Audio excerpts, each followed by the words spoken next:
Welcome back to WeakT Gaming. What's up, YouTube? Today's video is taken from our Torment Tides of Numenera live streams. If you're not familiar, Torment is an isometric RPG that includes a lot of reading, so please sit back, enjoy story time, and give us a like or a comment on the video at the end. Alright, so I know very little about this game, but it seems fun, so we're gonna give it a go through, and hopefully it is as much fun as I think. Let's do it. Let's get in there.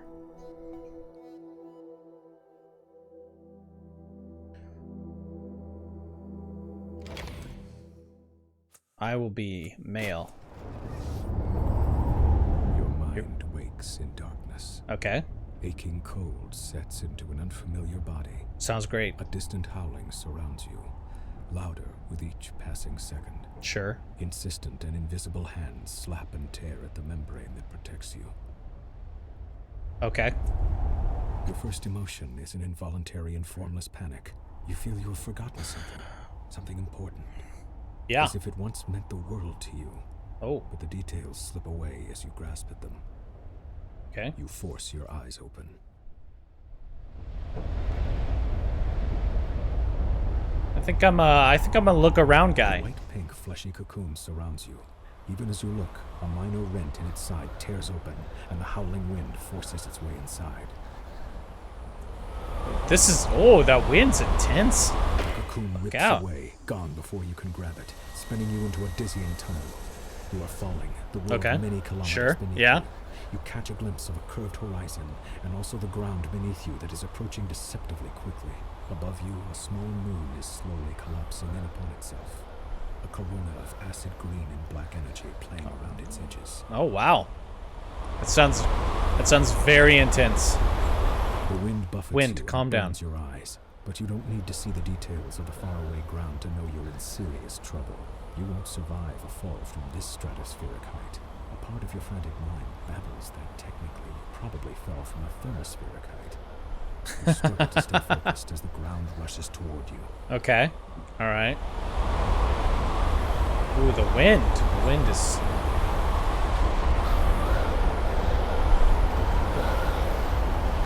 Instinctively, let's try to catch the wind, huh? Respond sluggishly. You stop tumbling head over heels. Though you are still spinning laterally, that motion has calmed as well, and you have space to... I'm sorry, I'm gonna turn this down just slightly. I think that wind is aggressively loud. Alright. Your situation, and perhaps to understand the predicament and the body in which you find yourself.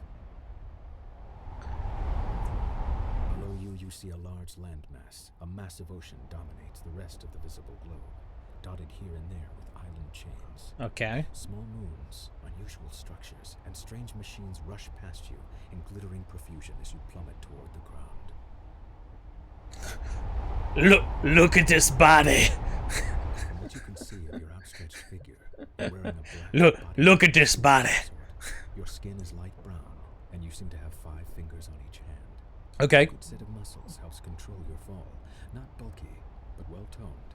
Ooh. But you can't examine yourself too closely without losing the little stability you've gained in the fall. Sure. Let's try to remember what happened. For the wind roaring in your eyes, you were being hunted. The feeling of violation in a place that should have been a sanctuary. Okay. Your memory is of a shadowy figure of acid and hate. Something that's... Lots of acid in this game. But the emotions attached to this you are not yours. The feelings, those of a spectator. But who ran with your legs? Whose adrenaline poured through your veins? These are good questions. You remember reaching an escape tube, and you remember being struck by a tendril of force, and then the fall. The fall. You open your eyes in time to see a riot of color around you. Your descent barely slowed, and then agony flares throughout your body as a crunching impact destroys you. The last thing you hear is a rapidly cycling line of energy, and then... Darkness. Darkness. Ooh. I like the voiceover so far. This guy's awesome. Was this me? This me?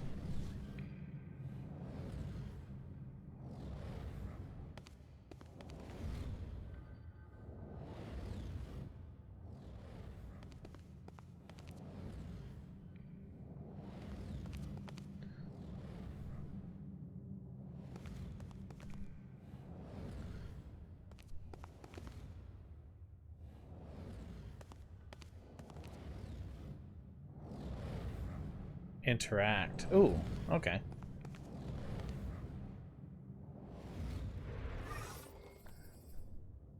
Jumbled thoughts cloud your head as you study the empty bowl before you. Drops of liquid fall from the ceiling, splattering on the ground next to the bowl.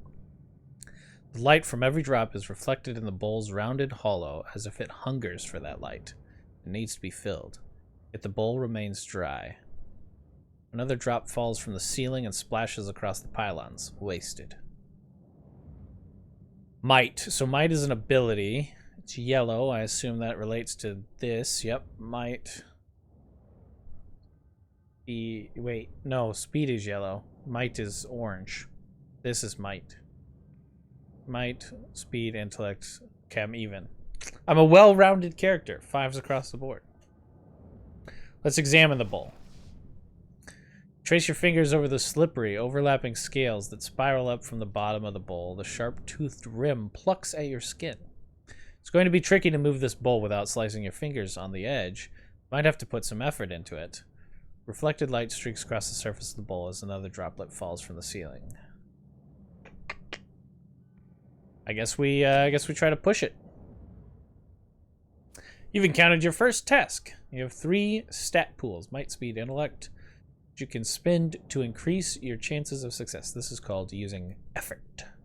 Okay. To more easily move the bowl in front of you, use that to spend might for a higher level of effort. Don't worry if you fail this task. In Torment, failure often results in interesting outcomes. Cool, cool, cool. So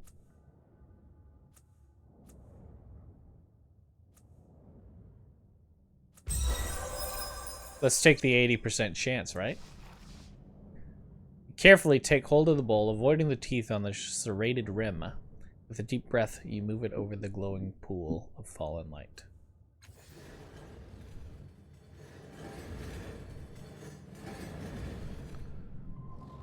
Ooh! Drop by drop, the bowl fills, ripples spreading over the blurred outline of your reflection. A pale blue luminescence stretches into the corners of the room. Clear radiance spills across the segmented floor, washing away the nearest shadows and pouring into your mind, melting the ragged edges of your fragmented thoughts. You are not whole, not yet, but you've begun to heal from the damage done in your long fall. A voice calls out from somewhere high above, beyond the reaches of the spreading light. What does it say? Hello? Still alive down there? Oh, I didn't read it all. That's sad. Okay, we can zoom, sure. Oh, wait. We can still interact with the bowl.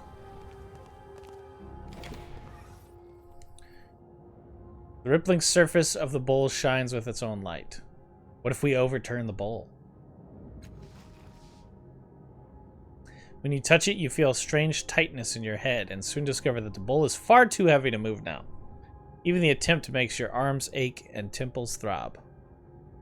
Okay. We will leave the bowl alone then.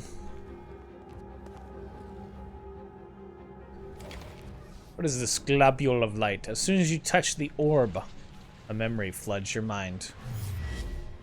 Stand in front of a rusted door. The air is humid and dank. You've had a moment's respite from this waterlogged hell. A bubble of stale air at your resting point. You've breathed water before, and you've lived decades beneath the waves. But this body's an air breather, and the constant pressure has been crushing you ever so subtly. Worse, your companion's mind seems to be wandering from the task at hand. He's a genius with machines, as you well know, but now he seems distracted. Okay. Device in his hands is covered in knobs, wires, and antennae. He believes it can get the two of you through the corroded door, but he's merely staring at it. Perhaps he's lost faith in his invention? But that is hardly your concern. This mission cannot be delayed. It must proceed. We can deceive him. We can threaten him.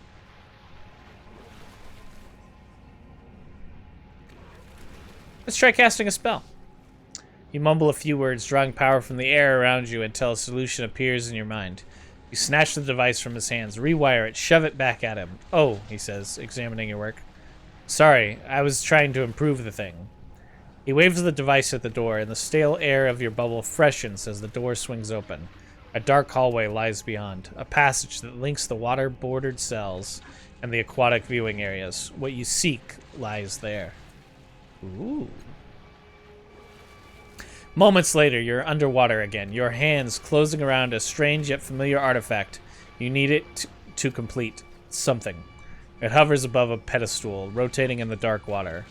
An electric current runs through your fingers as your hand crosses the vertical plane of the pedestal, and an iridescent field coalesces so fast that the wave of pressure dazes you for a moment. The rising pulse of a sonar alarm ripples through the water. The guards won't be far behind. Run. Disable the sonar pores. Use the device to stop them. Let's disable the sonar pulse. You focus on the cloudy base of the pedestal. Your fingers instinctively find the control panel for the jeweled force field, almost if you had built it in the first place. You remove it, casting it to the side, and you reach inside to deactivate the crystals that power both the pulse and the pedestal. As you remove them, a scaly hand falls on your shoulder. Your head whips around and you see only the inky blackness of a Piscine eye. Ooh. Memory begins to fade, as if you were being drawn backward through a tunnel, and you hear more pylons rising from the pit. Something is wrong. The events within the orb have settled into that gap in your mind, but the edges of it are rough, as though the memory itself is not truly yours. There's something else, a gust of sour air pulling at you, like a predator inhaling the scent of its prey at the far end of the dark, whispering field.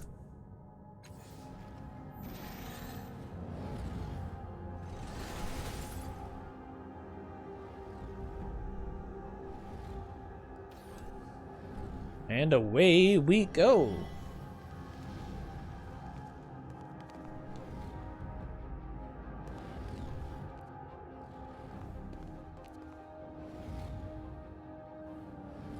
Mirror looks strange, as though what you see in it is real and you're the reflection. Ooh, that's interesting. Wait. Last cast off. That's all right. Light around the door's frame dims and flares like a roaring fire in a high wind. No sign or symbol tells you what might be behind this enormous door. A dull chill radiates from its bronzed, segmented surface, and the thick metal wheel seems frozen into place. Countless scratches and wounds mar the surface of this door. Someone made a great effort to get inside, to no avail.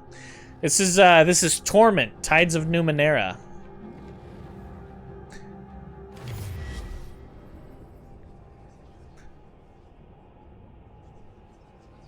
Stand beside a woman on a verdant crag. Beneath the two of you is a broad plateau. It's a game. It's some kind of RPG. I really don't know that much about it, except that everybody loves it. Beneath the two of you is a broad plateau towering above the overgrowth far below. Strange machines have been built into the cliffside, presumably for reconnaissance or defense. A metallic disc gleams from the center of the plateau. Your self-aware humanoid machines drill into the base of the cliffs below. If you were looking for a sanctuary, and you were desperately, this seems like the right place. I don't know about this, the woman says, her voice flat and neutral. Her face is turned away from you. What makes this place any more secure than the other ones we've found? Draw our attention to the hidden details. Use your charm to persuade her of the merits. Convince her with the wisdom of your superior intellect.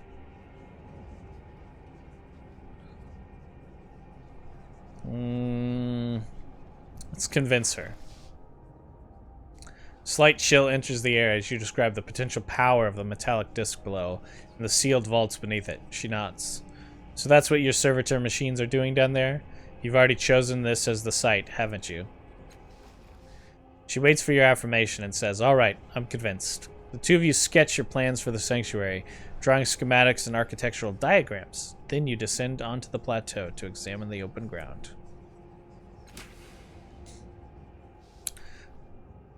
The woman suggests having one of the servitors build a shelter for your time here. You try to draw one of the constructs away from its task, but it doesn't respond to your voice. When you lay a hand on its shoulder to reinforce your command, it whirls and strikes you across the face with inhuman speed. It turns back to its task, ignoring you. Your companion helps you rise, laughter in her eyes. It seems your construct has other ideas. What's the matter with it? Use the Numenera integrated into the construct's body to overwhelm the behavior malfunction. Examine the construct for mechanical faults. Look for a deeper solution. Perhaps it's an effect of the metallic disc itself. Let's do some examination, huh? Everything resolves into sharp focus, and you see that the servitor's rear actuators are corrupted. You dig into the construct's back. It seems not to mind as long as you don't interfere with its task. Deftly, you reset the actuators and see energy spark into disused portions of the construct's brain. Construct resumes its work, and this time it listens when you speak to it. Acknowledged, it obediently trundles to the site of your new shelter. The image freezes, then fades, and you feel the memory filling the gap in your mind. Block by jagged block, you stagger, clutching your head. Reclaiming your memories hurts. And once more, there's something else. Hairs lift, one by one, on the back of your neck. Something beyond this room can sense what you are doing, and is hunting you.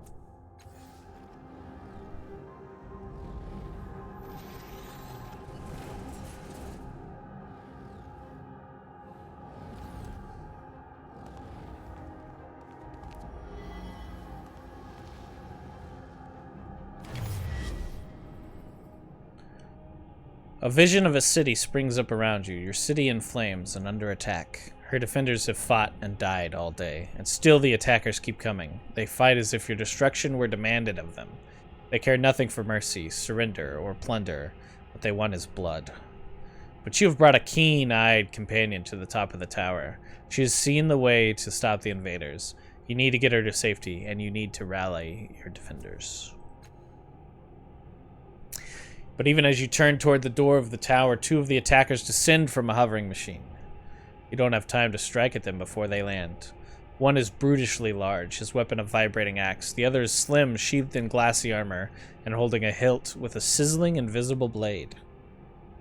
Your companion backs away. She's too young to help. Your enemies advance single file, confined by the parapet.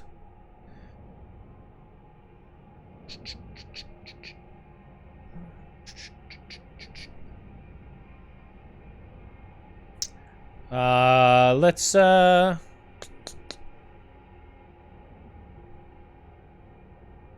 dodge the giant man. You roll under the blurring arc of his axe. He's overconfident, testing you without committing to the attack. Yes, he's fast, but not as fast as you are. And when he raises the great axe above his head to finish you, you're able to bury your blade under his breastplate. The blade emerges from the back of his neck, and his life's blood washes over your hands. He falls, taking your weapon with him, and his companion attacks. Oh no, not our weapon. Her invisible blade is far more lethal than the giant's axe. You duck as she thrusts at you, and the wall behind you hisses, destroyed. Her return swing cuts through your armor, ruining your breastplate. She doesn't have to be skilled with a weapon like this. She just has to make contact. You time your attack just as she pulls it back for another strike. You barrel into her, driving her over the wall, and she drops screaming to the ground 50 meters below. The immediate threat ended. You focus on finding a way back to your allies. You open the tower door and rush down the stairs. The door at the base of the stairs is slightly cracked, opening just a bit into the hall, and you hear more of the enemy soldiers beyond.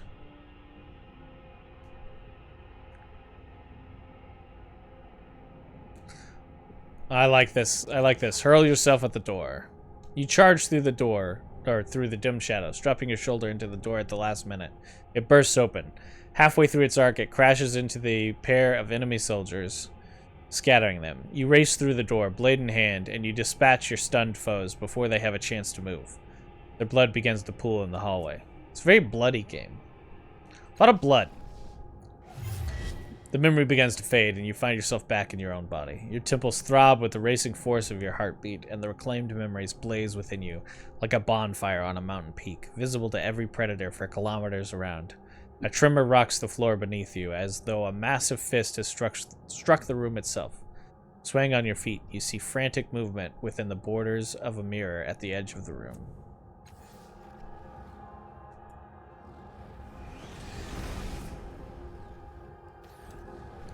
Hello, mirror.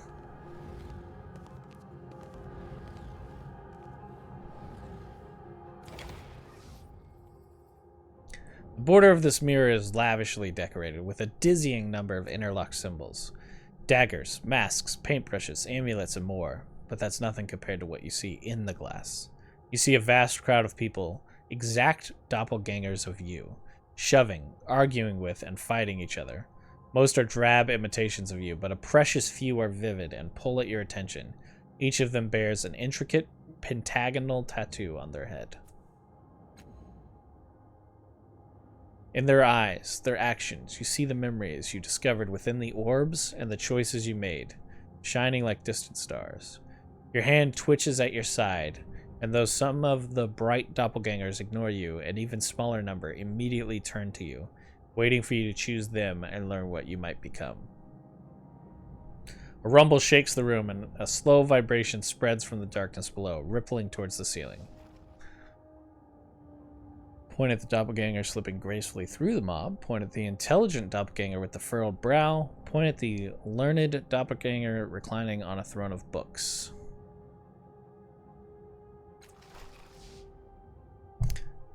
The doppelganger darts from the crowd, leans out of the mirror, and gently pokes your nose. When you try to do the same, it definitely leans out of your reach, laughing. It chuckles, waiting for your decision. I would like to consider the other choices. The intelligent doppelganger holds itself erect among the pressing crowd. It meets your eyes with a confident gaze, triggering familiar memories in the back of your mind. When you return from your contemplation, the doppelganger is waiting for your decision with a knowing smile. What's the other guy? After tucking a few choice tomes under its arm, the doppelganger makes its way to you. It launches into a fascinating lecture on prior world technologies of all kinds, sentient defenses used on the walls of an ancient empire, energy fields protecting a steadfast battalion, and a mutating bacteria, once a beneficial creation, perhaps now a grotesque weaponized disease.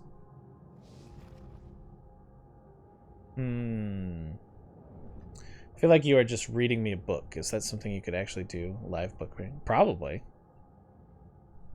That's probably a just chatting kind of thing. Alright. Do we want to be sneaky, intelligent, or learned?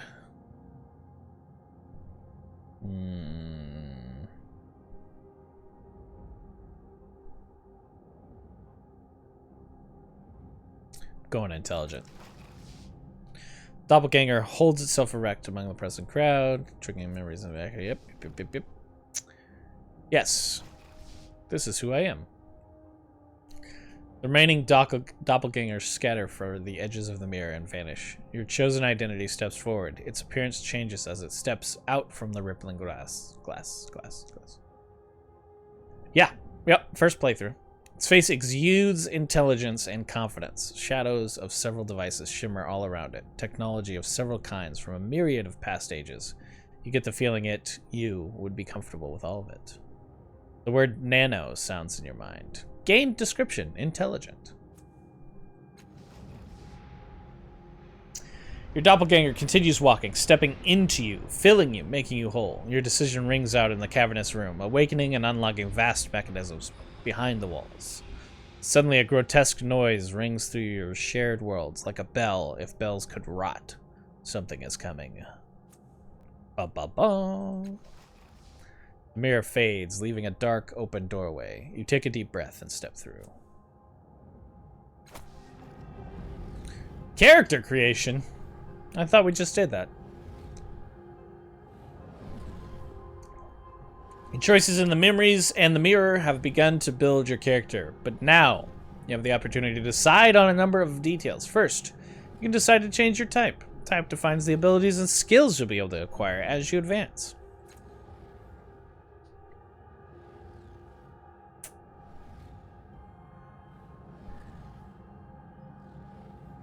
Anamnesis? 15% bonus per level on difficult tasks marked with this skill. The last cast-off can access the memories of previous consciousnesses. This skill represents your focus and acumen when attempting to recall those experiences. Heavy weapons. Extreme coordination and poise is required to land a blow with a two-handed melee weapon or cannon-like range. Cannons? Balance of strength and speed allow medium weapons like crossbows, rifles, and single-handed melee weapons to strike true. Glaive Jack Nano. Nanos are sometimes called mages, wizards, sorcerers, or witches by the people of the Ninth World.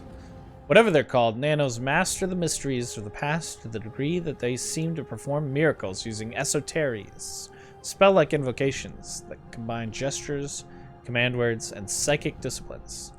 They tap into nano spirits, numinous particles that suffuse the landscape to alter reality or learn things that they couldn't otherwise know. Glaives are the elite warriors. So I'm picking one of these?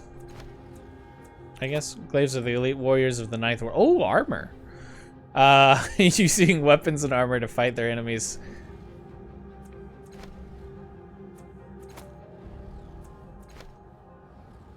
Interesting. Jacks are intrepid explorers and adventurers. See, I feel like I seem to get the most benefit from Nano, right? Am I crazy? Oh, no, you get more health from Jack. Ooh, the most health from Glaive. Plus a might, plus a speed from Glaive. Ooh. Ooh. Yeah, let's be wizardy. That sounds fun. Stat pools are the resources you use to apply effort or activate abilities. You can distribute points as you see fit. Glaives tend to favor might and or speed, while nanos favor intellect. Jacks usually benefit from a balanced set of points.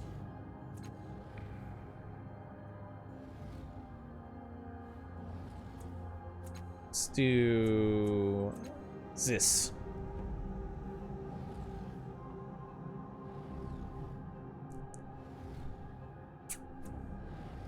Next. Abilities unlocked by your type can be active actions, such as attacks or spell-like esoteries, or unique passive effects.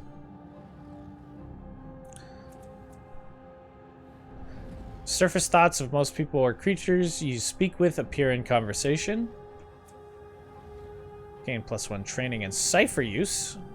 Allows you to carry additional ciphers. That's probably a good thing. Adaption. Gain protected. +2 armor, +1 resistance. Armor bonus per tier. Resistance bonus. Active rounds. Oh, so that's like a spell. Okay. Innervate. Innervate. Remove all negative. Fettles. Ooh. Quantum step. Teleport one ally to a point within range. I like scan thoughts. I like resourceful. There's time enough for violent spells later. Most skills increase your chance of success. on specific kinds of actions and tasks, but some give other passive bonuses. Each skill starts at the novice level and can be increased to trained and specialized, granting greater bonuses at each level. Descriptors often leave some skills at the inability level, meaning they inflict penalties. When upgraded, these return to the novice level. Oh, so I'm currently unable to use those things. Interesting. That would have been nice to realize and understand before. That's funny. Oh, I get to choose an exploration skill. Academic knowledge of machines, mechanics, and the physical sciences. Natural sciences, physical creatures. I mean, if we're going, you know, we might as well go just full spellcaster. Only glaives receive training in weapon skills. Oh, that's too bad. Yeah, guess that's not us. Although you chose your descriptor from among the many doppelgangers in the mirror, you now have the chance to view the specific bonuses and penalties it grants. You can also examine the effects of other descriptors and choose a new one if you wish. This is intelligence.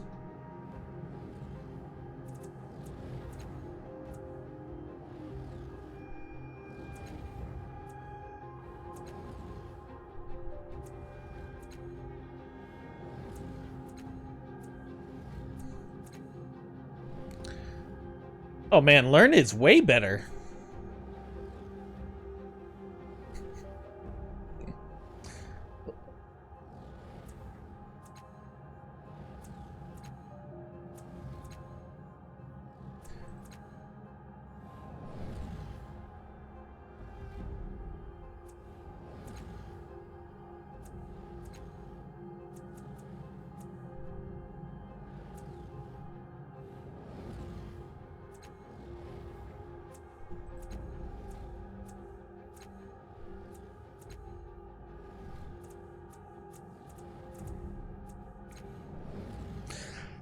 Should we... So we lose... Anamnesis.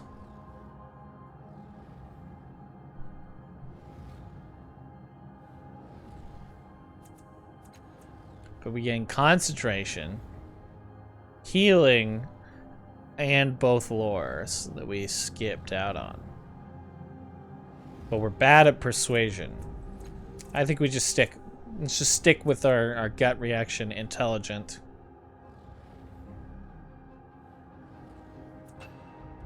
Are you sure you wish to proceed? This is your last chance to change the last cast off's character type or descriptor. Oh, I'm sure.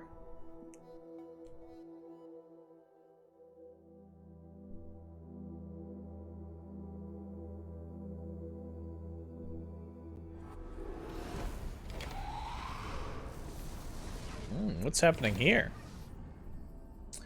Unlocked the labyrinth. The Spectre. Everything about this spectral figure seems dreamlike. He's a hazy silhouette who seems to be made of blue glass smoke. He wears stylish, well-cut clothes. His handsome, bearded face seems hauntingly familiar, though you've never seen him before. He breathes a sigh of relief when he sees you. We weren't sure that would work. We pooled our strength and channeled it through me to reach you, to wake you up. He glances at the other figures here and frowns unhappily. It took more out of them than we thought. The other reflections, they're more like shadows now. Look, I'll bet you've got a lot of questions. This whole place is basically your mind. Your body's still out there in the real world, healing from that fall. You need to get out there and finish the process. He shrugs. It shouldn't be too hard. Yeah, let's just start at the top here. He closes his eyes. That's a memory I don't want to recall. Large, black, furious. It's our death. It's the sorrow. Closes his eyes. I hope it's lost interest in you. If it finds us, we're done for.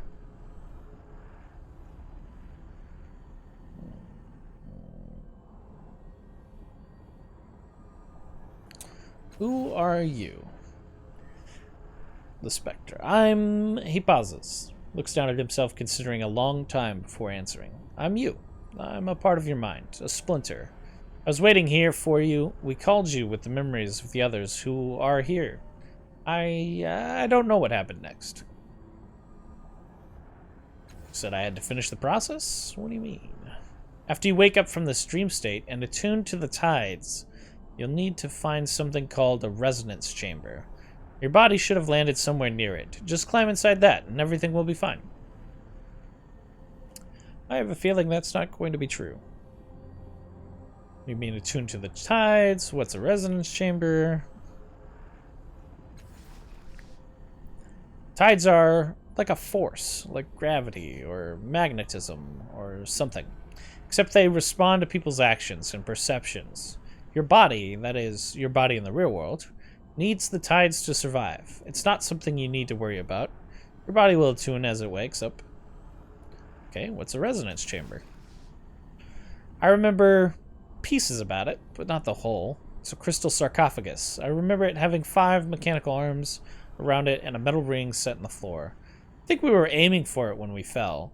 When you open your eyes in the real world, it should be nearby. Who are those reflections? That's what they are. As I said, it's your mind. You'll find reflections of people you knew, people you met in the real world, and with whom you shared some kind of psychic connection. I don't know why or how. It just happens. If this place is my mind, why don't I remember it? It's your mind, a construct built to, I don't know, share thoughts?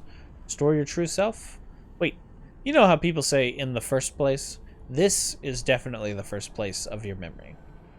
Well, it was the first place. For me, anyway. You'd probably know better, since it's yours. If you don't remember now, maybe it'll come to you later. How do you know all of this? He throws up his hands in frustration. I'm just a part of you. I look at you, and I know. This place was made for you, for us. And I remember pieces of knowledge that came to me when you ask your questions, but that's all. So how do I get back to the real world? There's a portal down there. It'll take you back to your body. Just step through it and the whole tides thing should take care of itself. He crosses his arms. When you wake up, find the resonance chamber and activate it. Then we can... What in the hells is that? Ooh, that doesn't look good. It's the sorrow!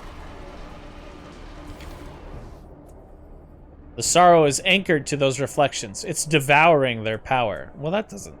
Tell it to stop. We have to get rid of them. Destroy its anchors, or else the sorrow will erase us forever. No, not anything but that. Crisis initiated. Current objective, kill the reflections anchoring the sorrow to your mind. A crisis begins when you enter into a dangerous situation. Crises are turn-based encounters where you can fight, sneak, manipulate the environment, or talk your way out of trouble. Each turn you can take 1 attack action, or attack, or activate an ability. You can also make 1 move. That reflection near you, kill it. You'll loosen the sorrow's anchor. Use to attack an enemy or move to a position. Try clicking the highlighted character now. Effort can be applied to attacks to increase your chance to hit. As with other tasks, each level of effort increases your chances by 20%. At the cost of 1 point from a stat pool. Unarmed attacks use speed, but other weapons and abilities may use might or intellect instead.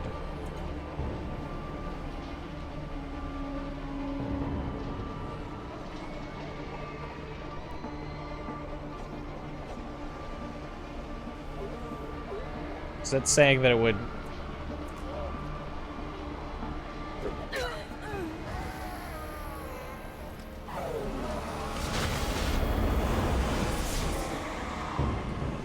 It's escaping. It's going to hide inside your mind. Well, tell it to stop.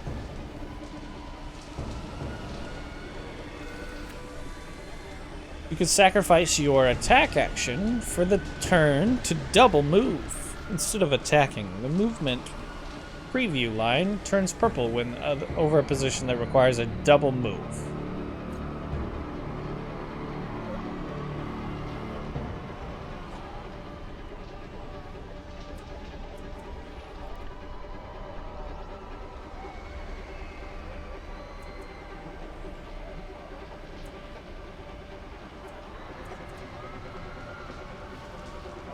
So I could cast a spell.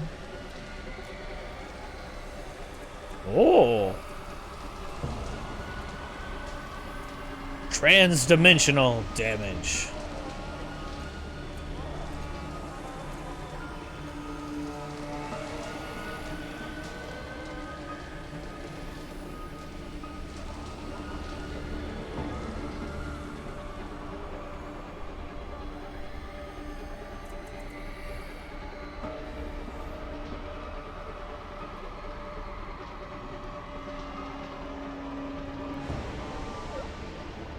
How do I know how far I can move?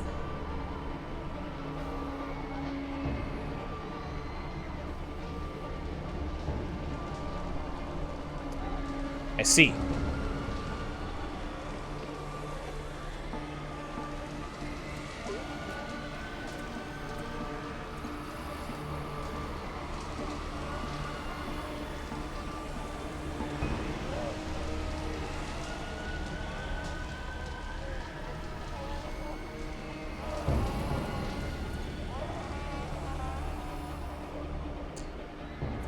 I don't understand. I have chosen an enemy.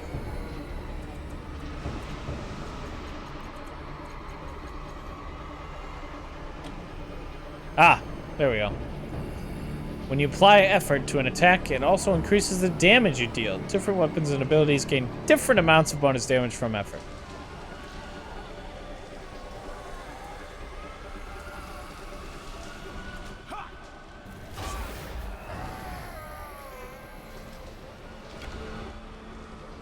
Sorrow infection?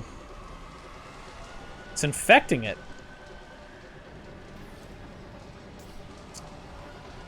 Fettles are temporary conditions or status effects that can improve or reduce a character's stats. The Sorrow has just placed a fettle on the remaining reflection. You can't remove this fettle, but you may find a way to overcome it.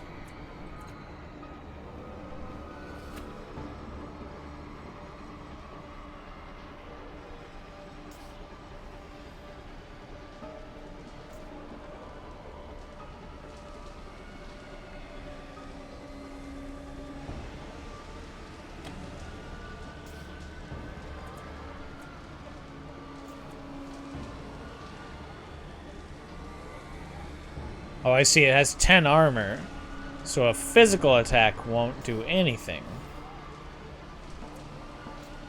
The armor stat reduces physical damage.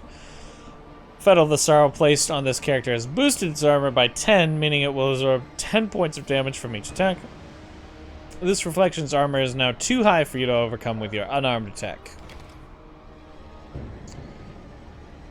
You need to find a way to hit it even harder. Grab that piece of mirror glass. It might have enough residual energy to kill the reflection.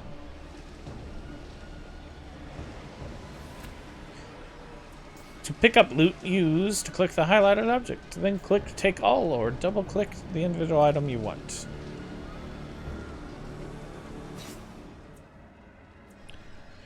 Shimmering Glass Cipher deals 13 physical damage and refills all users' stat pools. Interesting. To activate an item, left-click on the item's icon in the bar above your portrait, and then click on the character you want to target.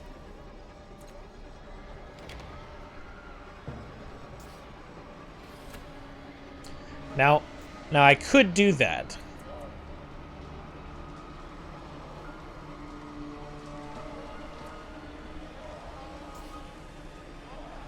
But what if my trans-dimensional attack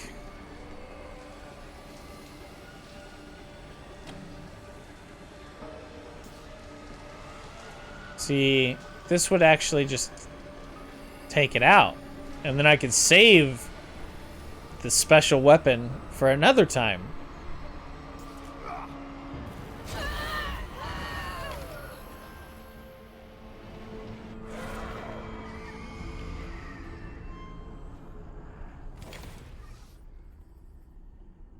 You pried it loose. That thing is a cancer. An infection. It's unstoppable, but you stopped it. Then it's not unstoppable, is it? He holds his head in his hands. I can't believe it found us. In here. He looks at you, terror in his eyes. That thing, the sorrow, it's been hunting you. It's what killed you in the first place. It'll keep hunting you until you activate the resonance chamber. I didn't remember until I saw it, but that's why the chamber is so important. You have to get back and activate the chamber before it's too late. I have a feeling the chamber is going to be hard to activate. The portal to your body is that shimmering dome there. Go, now.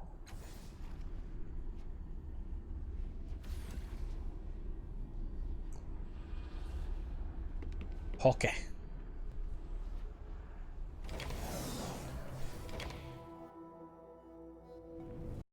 This has been a WeakT Gaming video. Make sure you subscribe to the YouTube channel, punch the little notification bell, maybe give us a like or a comment, and you know what? You have a nice day.